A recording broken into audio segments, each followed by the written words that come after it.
सबको जय भीम, नमो बुद्धाय, संघं नमामि सर। सबको जितनी बहनें जुड़ी हैं उनको सब बहुत बहुत साधुवाद।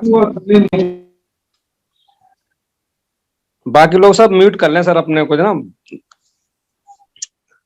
साथियों, ये जो जूम मीटिंग चल रही है, ये लगभग जो है 17 महीने कंप्लीट हो चुके हैं इसको, और हमारे प्रबुद्ध साथियों द्वारा ये स्टार्ट किया गया था 8 मई 2021 को। तभी से निरंतर जूम पर 8 बजे से 11 बजे तक मीटिंग चलती है।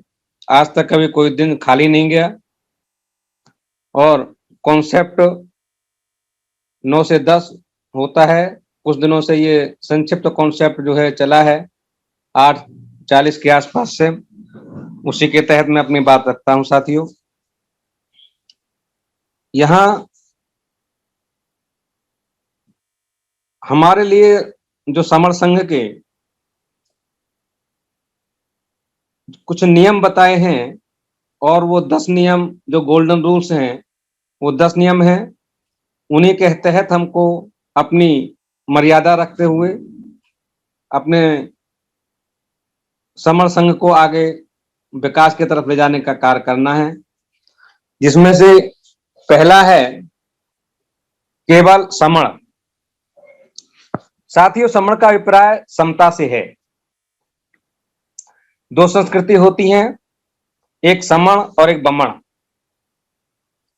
समण समानता के व्यवहार करने वाले लोग होते हैं जो हमारे भारत के मूल निवासी हैं, जिसमें SC, ST, OBC का और कन्वर्टेड जो माइनस लोग हैं वो आते हैं उसमें। बमण जो है वो इसके बमण का एक सीधा शब्द है कि जो उल्टा चलते हैं। मैं तो उल्टा कहूंगा उनको। ब्राह्मण को ब्राह्मण कहिए या बमण कहिए, जो ब्राह्मण लोग भी है, क्षत्रिय है और वैश्य हैं, क्योंकि ये जो है, मैं दूसरी भाषा में बोलूं तो हराम का खाना पसंद करते हैं लोग, कमा के नहीं खाना पसंद करते, तो वो लोग बमण हैं। हम लोग इस देश के राजा रहे हमारे पूर्वज, लेकिन इस समर शब्द को कुछ लोगों ने, जो बमण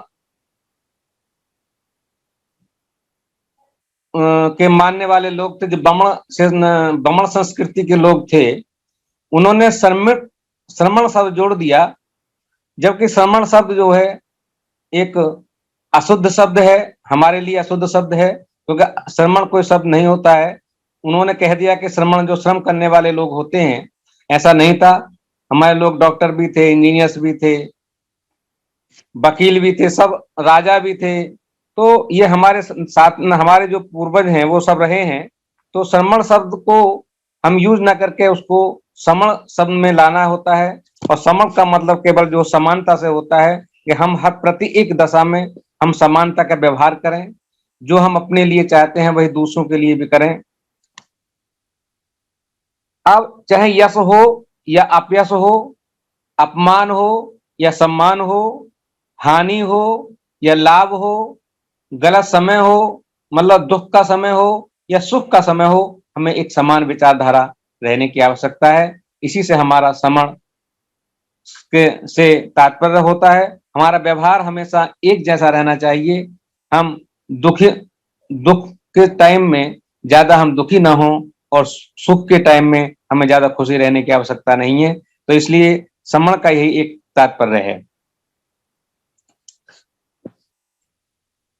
साथियों, दूसरा जो नियम है वो है कि चंदा नहीं लिया जाता। चंदा कभी नहीं। तो चंदे की जो परिपाटी है, सर आवाज आ रही है मेरी? चंदे की जो परिपाटी है वो समण संघ में नहीं है, क्योंकि चंदे की वजह से हमारा बहुत नुकसान हो गया है। कोई खास उपलब्धि हमने आज तक नहीं प्राप्त की। चंदे की प्रक्रिया यदि हमारे समाज में ना हो तो ये मान के चलिए कि हमारे संगठन अलग अलग नहीं बनाए जाते। चंदे की वजह से ही संगठन बने, 29 लाख संगठन बने, जिसमें से 4 लाख सब उसमें अब भी सक्रिय हैं। लेकिन वो 4 लाख भी यदि किसी आंदोलन को लेके चलें, यदि अध्यक्ष मंत्री उनके हो जाएं, तो हम किसी भी उपलब्धि की तरफ पहुंच सकते हैं। लेकिन वो लोग भी आपस में लड़ते हैं, वो भी सब यूनिटी बना के नहीं रह सकते। और ये सब चंदे का ही खेल है कि यदि चंदा ना हो तो हम जो है काफी आगे हम निकल सकते हैं। चंदे का जो रूप है, इन संगठनों के द्वारा बहुत सारे रूप बना दिए गए हैं। क्योंकि एक तो चंदा कूपन बुक छपा करके लिया जाता है, पब्लिक से लिया जाता है, चलिए आ रहा और सामान के रूप में चंदा लिया जाता है। कोई कहता है भाई टेंट दिला, कोई कहता है खाना दिला दो, कोई कहता है भाई पेट्रोल भरवा दो। ये सब चंदा है सभी। कुछ लोग ने एक धंधा बना लिया है कि भाई जो जहाँ बैठे हुए हैं, मान लो किसी ऑफिस में बैठे हुए हैं, फ्री में काम कर दिया, और उसके बाद में जो है जब कोई समय आएगा, अम्बेडकर जयंती आएगी, बुद्ध पूर्णिमा आएगी, या फिर और कोई समय आएगा, साथियों से कहिए म्यूट म्यूट कर लें सब अपने को, तो उस टाइम पर जो है फिर चंदा लेने पहुंच जाते हैं कि साहब कि हमने आपका काम किया था भाई, आप जो है आप चंदा चंदा दें। और वो आदमी मजबूर होता है कि वो सोचता है कि जब मैं इसके ऑफिस में गया था, इन्होंने हमारा काम किया था, और वो आदमी की हिम्मत नहीं होती कि वो चंदा ना दे। तो लोगों का एक धंधा ये चंदा के रूप में बना रखा है। फोटो के रूप में चंदा, लोग पत्रिकाएं छपवाते हैं। पत्रिकाओं के भी पहला पेज ये 10,000 रुपए का होगा, इससे आधा पेज 5,000 रुपए का होगा, चौथाई 2,500 का होगा, 500 का होगा। ये भी एक चंदे का रूप है। तो हमें चंदे के जो विभिन्न रूप हैं, इनको भी हमें समझना होगा। और मैं तो कहता हूं कि चंदा जो है, जो ग्रोह लेके लिए जाते हैं, ये भी प्रक्रिया गलत है। तो हमारे यहाँ पर चंदा की कोई प्रक्रिया है नहीं। अब काफी लोगों के द्वारा ये बात कही जाती है कि साहब पैसा तो ये भी लेते हैं, पैसा लेते हैं। पैसा लेते नहीं, बल्कि जो साथी एक एक राजस्व समिति बना करके जो खर्चा होता है, उसको मिनिमाइज खर्चे की तरफ ले जाते हैं, और उसको बहुत कम खर्चे से अपना वो समिति चलाते हैं। क्यों कि अब तक जितने भी, एक चंदोसी का उदाहरण लें तो उसमें लगभग 700-800 आदमी हमारे उसमें रहे उसमें, और लेकिन उसके बाद भी जब खर्चा बहुत मिनिमम आया कि दूसरा कोई प्रोग्राम कहीं होता, तो खर्चा लाखों, लाख, 1.5 लाख, 2 लाख में पहुंचा दिए जाते। लेकिन वहां बहुत कम खर्चा हुआ, नाम मात्र खर्चा हुआ, जो मुश्किल से 10, 15, 20 साथियों ने हमारा बहन कर लिया। और ये एक परिपाटी है कि जो पैसा वहां देता है आदमी, जो सहयोग देता है, उसको पता रहता है कि मैंने सहयोग कहाँ पर दिया था, स्वयं मैंने कहाँ खर्चा किया था। ये कोई अंधेरे में नहीं होता है कि साहब जो है कि ये एडमिट कराते रहिए सर आपको, इनको जरा। तो मतलब ये एहसास नहीं होता किसी आदमी को कभी हमारा पैसा कहीं कहीं गलत जगह जा रहा है, कहीं गलत मिसयूज हो रहा है। हमको पता रहता है कि हमारा वो पैसा कहाँ यूज होता है। इसलिए एक प्राइवेट रूप में चंदा नहीं लिया जाता है। और ये भी है कि जो चंदा, जो मतलब सहयोग देता है आदमी, उस सहयोग को हैंड टू हैंड तभी खर्च हुआ, और खर्च होने के बाद 10-20 लोग जिन्होंने चंदा दिया है, राजस्व जिन्होंने सहयोग दिया है राजस्व समिति बना करके, उनका हैंड टू हैंड सब कुछ जो है क्लियर कर लिया जाता है। और सब जो है उसको जो है मतलब सब लास्ट पोजीशन तक सब ये क्लियर कर लिया जाता है कि हाँ जो है अब जो है कोई मतलब किसी का ड्यूज नहीं रहा।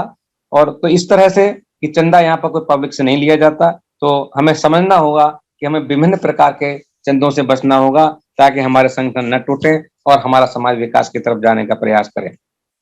तीसरा है सर कि जाति अभ्यास कभी नहीं। समर संघी कहीं पर भी मिले, चारों वर्ग से मिले, वो कहीं पर भी जाति की बात नहीं करता, वो केवल समण की बात करता है। कई बार ऐसा हुआ है संगतियों में कि जिसने कभी कोई शादी जाति की बात की, तो उस आदमी को या तो चेतावनी दी जाती है, या उसको बोलना बंद करा दिया जाता है कि यहाँ जाति की बात आप ना करें। पहले कई बार ऐसा हुआ है संगतियों में, काफी साथियों, सीनियर साथियों को, जो लोग संगतियों में आए हैं, उनको पता रहता है कि भाई इन्होंने जो है जाति की जब बात आती है तो हम जाति की बात नहीं करते, क्योंकि जाति की बात करने से हमारा समाज टूटता है और हम एकजुटता, जो हम जोड़ने की और जुड़ने की प्रक्रिया है, वो उसमें जाति बाधक होती है। इसलिए हम सब इकट्ठे हों और जाति की बात न करें, ये हमारी एक परिपाटी है। साथियों, चौथा है केवल संघवाद। तो हम जब संगठनों से कोई खास परिणाम नहीं प्राप्त हुआ, तभी संघ का कॉन्सेप्ट लाया गया, जो संभवतः भारत में पहला संघ है, पुराना है, हमारा है।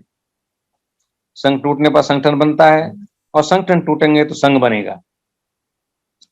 लोग बाबा साहब की बात करते हैं, लेकिन संगठन को उन्होंने बताया, संगठन को बताया उन्होंने। संगठन बनाने की बात नहीं की थी, लेकिन बी ऑर्गेनाइज की बात करी थी। लेकिन हमारे साथी तो बहुत ही आगे निकल गए कि वो बी ऑर्गेनाइज की जगह वो नए नए संगठन बनाते चले गए और अपने को बाबा साहब का अनुयायी कहते हैं कि बाबा साहब ने भी तो संगठन बनाने की बात, भाई संगठन बनाने की बात उन्होंने नहीं की थी। उन्होंने बी एजुकेट, बी ऑर्गेनाइज और की बात की थी। तो संगठन संगठित होने की बात की थी, ना कि संगठन बनाने की बात उन्होंने की थी। पांचवा है साथियों, पद, प्रतिष्ठा, मंच, माला कभी नहीं। यहां समानता का व्यवहार रखते हुए किसी को पद नहीं दिया जाता। जब एक सामान्य सदस्य एक होता है तो उसके बाद उसको, जब वो काम करने का इच्छुक होता है, संघ में काम करता है, तो उसको केवल एक स्पोक का रूप दे दिया जाता है और वो काम स्पोक के रूप में संघ का काम संभालता है। जितना जितना वो करना चाहता है, जितनी कैपेसिटी है, जितनी उसकी व्यवस्था है और जितना उसको समय मिलता है, उसी अनुसार वो उसको काम सौंपा जाता है। जबरदस्ती किसी को काम नहीं सौंपा जाता है, इच्छा अनुसार उसके काम दिया जाता है। कोई काम ये नहीं कहेगा कि आप ये काम करो, केवल वो खुद कहेगा कि हाँ मैं ये काम करूंगा, तब उसको ये काम सौंपा जाता है। तो साथियों, यहाँ जो है पद की कोई बात नहीं होती, ना कोई अध्यक्ष, ना कोई मंत्री, कुछ नहीं होता है यहाँ पर। क्यों कि पद की वजह से ही हमारे आपस में संगठन टूटे हैं। मान लीजिए कोई अध्यक्ष नहीं बन पाया, तो पता लगा कि अगली बार उसने दूसरा एक संगठन बना लिया। तो पद ही हमारे संगठनों, हमारे समाज के संगठनों को तोड़ने का काम करते हैं। इसलिए पद से अलग रहने का, व्रत रहने की एक नियम, गोल्डन नियम हमारे इसमें है। दूसरा प्रतिष्ठा। यहां सम्मान और अपमान, यश अपयश की तरफ ज्यादा ध्यान नहीं दिया जाता है। प्रतिष्ठा किसी आदमी की ये नहीं है कि साहब कोई एमएलए है, कोई एमपी है, वो कहीं मतलब मंच पे बैठेगा, नीचे बैठेगा, सब बराबर में बैठते हैं। तो यहाँ प्रतिष्ठा का कोई प्रश्न नहीं होता है। कौन क्या है, कोई आईएएस है, पीसीएस है, कोई किसान है, कोई मजदूर है, कोई लेबर है, कोई भी है, एक्स वाई सब बराबर होते हैं। तो यहाँ प्रतिष्ठा का कोई प्रश्न नहीं होता है।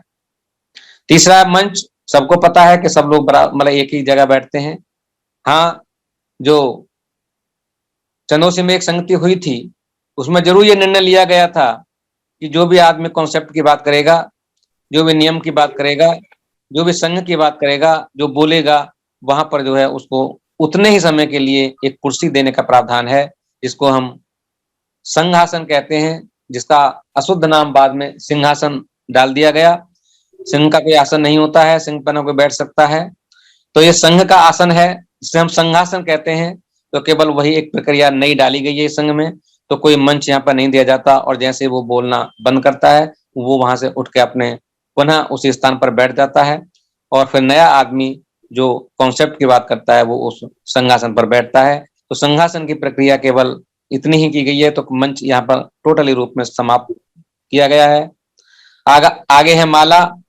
कि माला स्वागत में समय बर्बाद होता है, माला में पैसा बर्बाद होता है, समय बर्बाद होता है और समाज के लिए जो बात की जाती है वो समय भी हमको नहीं मिल पाता। इसलिए वहां पर जो है ये माला का प्रावधान लगभग समाप्त कर दिया गया है। छोटी संगति होती है तो माइक की भी कोई आवश्यकता नहीं होती, बड़ी संगति होती है तो उसमें केवल माइक हम रखते हैं, तो उसमें उसका है। आगे साथियों, पंजीकरण कभी नहीं, संगठनों का कभी पंजीकरण नहीं होता है, कभी कोई लेटर पैड नहीं छपता, क्योंकि कभी कोई अध्यक्ष, कभी कोई कैशियर का कोई अकाउंट नहीं खुलता जब कोई धन ही नहीं होता, संगठन में कोई धन नहीं होता है, इसलिए ना कोई अकाउंट खुलता है, ना कभी उसका पंजीकरण होता है, और बिना पंजीकरण के ही ये संघ चलता है। सातवां साथियों, संघाधिशेष सबसे ऊपर। यहां व्यक्तिवाद की बात नहीं मानी जाती, व्यक्तिवाद को किसी को पनाह नहीं दी जाती, या संघ को सर्वोपरि माना जाता है। जब हम मैसेज भी लिखते हैं तो उसमें जो है अपना नाम नहीं डालते। अभी एक समर ग्रंथ जो छपा है, श्रद्धेय BS आजाद सर ने, जो अमरोहा के रहने वाले हैं, उन्होंने बहुत ही मेहनत करके अपने कुछ साथियों के साथ एक पुस्तक समर ग्रंथ की छापी है। उसमें यदि आप पूरे किताब को पढ़ के देखेंगे तो कहीं पर भी किसी का उसमें नाम नहीं है, चाहे संपादक हो या प्रकाशक हो या उसको लेख का लिखने वाला हो, कहीं किसी का नाम नहीं है, केवल संघ परिवार ही उसमें लिखा हुआ है।